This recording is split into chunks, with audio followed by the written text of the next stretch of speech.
ಕೆಲಸ ಮಾಡಿದ ಹಣ ಕೇಳಿದ್ದಕ್ಕೆ ಪೊಲೀಸ್ ಠಾಣೆಗೆ ಸುಳ್ಳು ದೂರು ನೀಡಿದ ಗುತ್ತಿಗೆದಾರ. ಹುಲಿಯೂರಿನಲ್ಲಿ ರಸ್ತೆ ಕೆಲಸಕ್ಕೆ ಮೆಟೀರಿಯಲ್ ಸಪ್ಲೈ ಮಾಡಿದ ಹಣ ಕೇಳಿದ್ದಕ್ಕೆ ಸುಳ್ಳು ದಾಖಲೆ ಸೃಷ್ಟಿಸಿ ದೂರು ನೀಡಿದ ಕಾಂಟ್ರಾಕ್ಟರ್ ಜಯಣ್ಣ.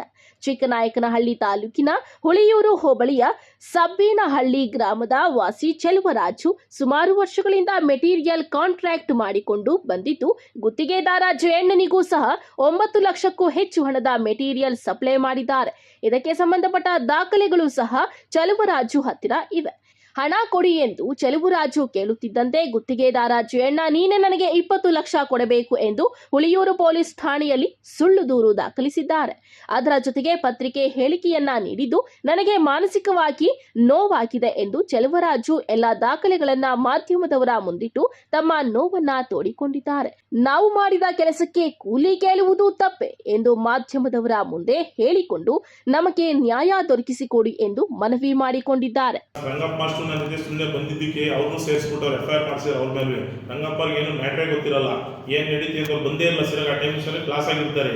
ಮಾತೆತ್ತಿರಿ MLA ಬೆಂಬಲಿಗ ಬರ್ತಾರೆ ಅಡ್ಡ. MLAಗೆ ಏನು ಮ್ಯಾಟ್ರೇ ಗೊತ್ತಿರಲ್ಲ, ಏನು ಮೋಸ ನಡೆದಿದೆ, ರಾಜು ಎಷ್ಟು ಕೊಟ್ಟವ್ರಿಗೆ ಏನೂ ಗೊತ್ತಿರಲ್ಲ. ಅವ್ರ ಜೊತೆ ಓಡಾಡಿರ್ತೀವಿ, ಇಲ್ಲ ಅಂತ ನಾವು ಹೇಳಲ್ಲ. ಎಲ್ಲ ಬಂದಿರ್ತಾರೆ, ನಮ್ಮೂರಿಗೆ ಬಂದಿರ್ತಾರೆ, ಎಲ್ಲ ಇರ್ತಾರೆ, ಓಡಾಡಿರ್ತೀವಿ. ಇದಕ್ಕೆ ಇವರು MLA ಬೆಂಬಲಿಗ ಎಲ್ಲರೂ ಯೂಸ್ ಮಾಡ್ಕೊಂಡು ಎಲ್ಲರೂ ಮರ್ಯಾದೆ ಕಳೀತಿದ್ದಾರೆ.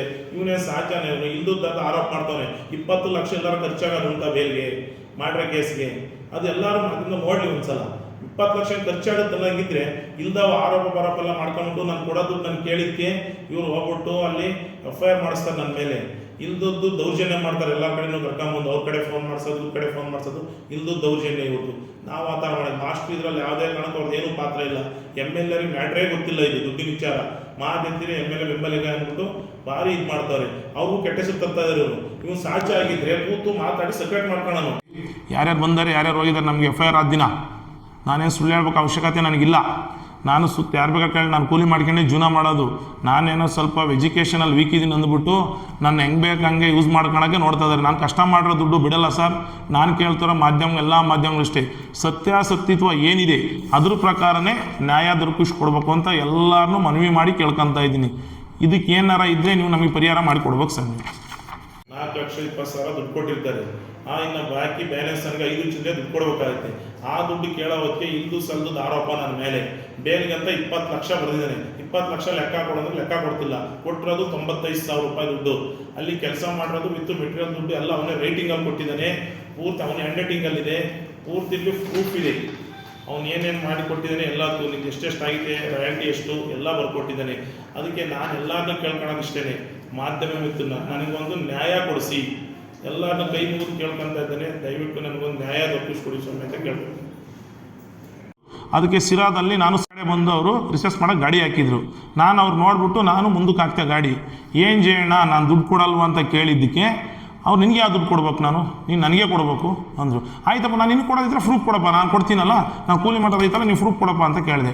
ನಿನಗೆ ಹೆಂಗೆ ಕೊಡೋದೈತೆ, ನನಗೆ ಪೊಲೀಸ್ನವ್ರಿಗೆ ಗೊತ್ತಾಡಿ ಪೊಲೀಸ್ನವ್ರಿಗೆ ಫೋನ್ ಮಾಡ್ತೀವಿ. 112ಗೆ ಫೋನ್ ಮಾಡಿದ್ರು ಅಲ್ಲಿಂದ.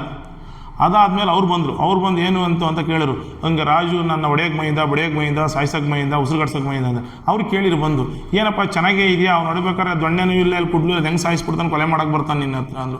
ಉಸಿರೇ ತೆಗಿಲಿಲ್ಲ ಭಯ್ಯ. ಸೀದಾ ಬರ್ತಾನೆ, ಕುತ್ಕೊಂತಾನೆ. ಸ್ಟೇಷನ್ CCTV ತೆಗೆದು ಓಪನ್ ಮಾಡಿ ನೋಡ್ಕೋಬೋದು ಪಾರ್ಟಿ ಹೆಂಗೆ ಬಂದು ಕುತ್ಕೊಂಡ್ರು, ಏನು ಮಾತಾಡಿದ್ರು ಅಂತ. ನಾನು ಸುಳ್ಳು ಹೇಳ್ಬೋದು, CCTV ಸುಳ್ಳು ಹೇಳಲ್ಲ, ಅಲ್ಲಿರೋ ಸಿಬ್ಬಂದಿ ಸುಳ್ಳು ಹೇಳಲ್ಲ. ಅದಕ್ಕೆ ನಮ್ಮ ಮೇಲೆ FIR ಮಾಡಿಸ್ತಾರೆ ಅವರು. ಡಾಕ್ಟ್ರು ಸರ್ಟಿಫಿಕೇಟ್ ತಗೊಂಬಂದು ಆಮೇಲೆ ಕೆಲವು ಸಮಯ ಆದಮೇಲೆ ಹೋಗ್ತಾರೆ ಗೌರ್ಮೆಂಟ್ ಹಾಸ್ಪಿಟ್ಲಿಗೆ. 5:15 ಬರ್ತಾರೆ. 10:15 ಆಗಿರೋ ಘಟನೆಗೆ 5:15 ಸ್ಟೇಷನಿಗೆ ಬರ್ತಾರೆ. ಸ್ಟೇಷನಿಗೆ ಬಂದ್ಬಿಟ್ಟು ರಾಜು ಹಂಗೆ ಮಾಡ್ದ ಹಿಂಗೆ ಇಲ್ದು ಆಪಾದನೆ ನನಗೆ ಅವ್ರು ಕೊಡ್ಬೇಕಾದ್ರೆ 5.5 ಲಕ್ಷ ನನಗೆ ಕೊಡ್ಬೇಕು ಸರ್. 5 ಲಕ್ಷ ಚಿಲ್ಲರೆ ದುಡ್ಡು ಕೊಡ್ಬೇಕು. ಅವ್ರು ನನಗೆ ಬರ್ಕೊಟ್ಟಿದ್ದಾರೆ, ಸೈನ್ ಮಾಡಿದ್ದಾರೆ, NC ಆಗಿದೆ. ನಾನು ಕಂಪ್ಲೇಂಟ್ ಕೊಟ್ಟಾಗ ಒಪ್ಕೊಂಡಿದ್ದಾರೆ ಮಾರ್ಚ್ 1ನೇ ತಾರೀಕು ಕೊಡ್ತೀನಿ ಅಂತ. ಮಾರ್ಚ್ 1ನೇ ತಾರೀಕು ಆದರೂ ಮುಗೀತು. 10 ದಿನ ಆಯಿತು, ಫೋನ್ ಎತ್ತಲಿಲ್ಲ. ನಾನು ಮಾಡಿದ್ದೀನಿ, ಸಿಬ್ಬಂದಿ ಮಾಡಿದ್ದಾರೆ. ಏನು ಸತ್ಯಾಸತ್ಯತೆ ಗೊತ್ತಿದೆ ಅವ್ರಿಗೂ. ಹೊಲ್ತ್ ಸ್ಟೇಷನಲ್ಲಿ ಉಳಿಯಾ ಸ್ಟೇಷನ್ರಿಗೆ ಎಲ್ರಿಗೂ ಗೊತ್ತಿದೆ. ಸರ್ಕಲ್ ಇನ್ಸ್ಪೆಕ್ಟರ್ ಸಾಹೇಬ್ರೆಯ ಈ ವಿಚಾರವಾಗಿ ಎಲ್ಲ ಬಿಡಿಸಿ ಹೇಳಿದ್ದಾರೆ ಅವ್ರಿಗೆ. ಅವ್ರು ಕಷ್ಟ ಮಾಡೋ ದುಡ್ಡು ಕೊಟ್ಬಿಡಪ್ಪ, ಇವೆಲ್ಲ ಇಷ್ಟಂತ ಯಾಕೆ ಅಂಕಲ್ ಮಾಡ್ಕೊಂಡು ಅವರು ಹೇಳಿದ್ದಾರೆ. ಅದ್ರಾಗ ಏನು ಸುಳ್ಳು ಹೇಳಿ ನಾವು ದುಡ್ಡು ಇಸ್ಕೋಬೇಕನ್ನೋ ಅವಶ್ಯಕತೆ ನನಗಿಲ್ಲ. ನಾವು ಕೇಳ್ತಿರೋದು ನಮ್ಮ ಗಾಡಿ ಮೆಟೀರಿಯಲ್ ಹೊಡೆದಿರೋದು, ರೋಡ್ ಮಾಡಿರೋದು, ನಾವು ಕೂಲಿ ಮಾಡಿರೋದು, ಲೇಬರ್ ದುಡ್ಡು ಕೇಳ್ತಾ ಇರೋದು. ಅಂದ್ರೆ 20 ಲಕ್ಷ ನಾವು ಸುಳ್ಳು ಲೆಕ್ಕ ಬರ್ಕೊಂಡು ನನ್ನ ರೈಟಿಂಗಲ್ಲಿ ಅದನ್ನೂ ತೋರಿಸ್ತೀನಿ ನಿಮ್ಗೆ. 20 ಲಕ್ಷ ಬರೆದಿರೋದು ರೈಟಿಂಗು ಇದೆ, ಎಲ್ಲದೂ ಕೊಡ್ತೀನಿ ನಾವು ಪ್ರೂಫ್ನ. ನಾವು ಅದಕ್ಕೆ ಏನು ಮಾಡಿದ್ರು ಪೊಲೀಸ್ನವರೆಲ್ಲ ಸೇರಿಬಿಟ್ಟು ಆಯ್ತಪ್ಪ ಒಂದು ತೀರ್ಮಾನ ಮಾಡ್ಕೊಂಡು ಅವ್ರಿಗೆ ಇಷ್ಟು 1ನೇ ತಾರೀಕು ಕೊಟ್ಬಿಡು ಅಂತ ಹೇಳಿದ್ರು. ಆಯಿತು ಅಂತ ಒಪ್ಕೊಂಡು ಸೈನ್ ಮಾಡ್ದ ಬಂದ. ಯಾವುದೇ